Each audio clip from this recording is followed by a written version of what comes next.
Le lazaret est un lieu de quarantaine où étaient isolés les passagers des bateaux qui venaient accoster donc à la Réunion et qui venaient principalement de pays où il y avait des maladies telles que le choléra, la variole ou tout simplement la peste.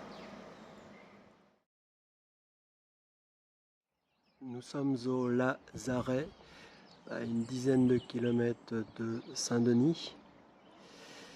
Le lazaret était un lieu où étaient regroupés les engagés venant travailler sur l'île de la Réunion.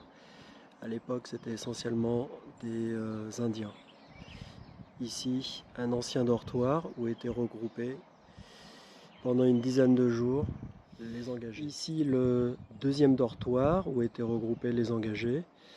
Pour rappel, les engagés étaient les personnes venant travailler sur l'île de la Réunion. Les engagés donc avaient un contrat de travail et étaient rémunérés. Nous trouvons ici le quartier d'isolement où étaient regroupées les personnes arrivant ayant des symptômes, voire une maladie, pour éviter la propagation directement sur l'île. Ce bâtiment a été construit dans les années 1900.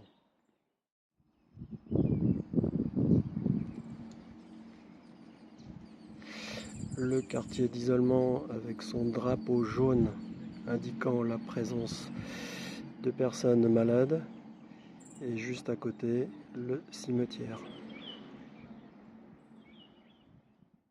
Voici l'intérieur d'un dortoir qui est en cours de réfection depuis à peu près une dizaine d'années.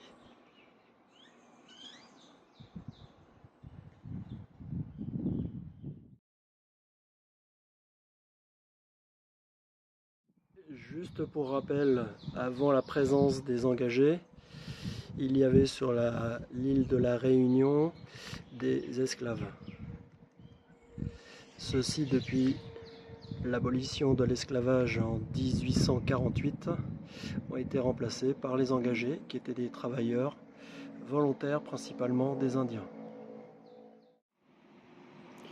Et voici donc le dernier bâtiment qui compose le lazaret. Ce bâtiment était une simple dépendance.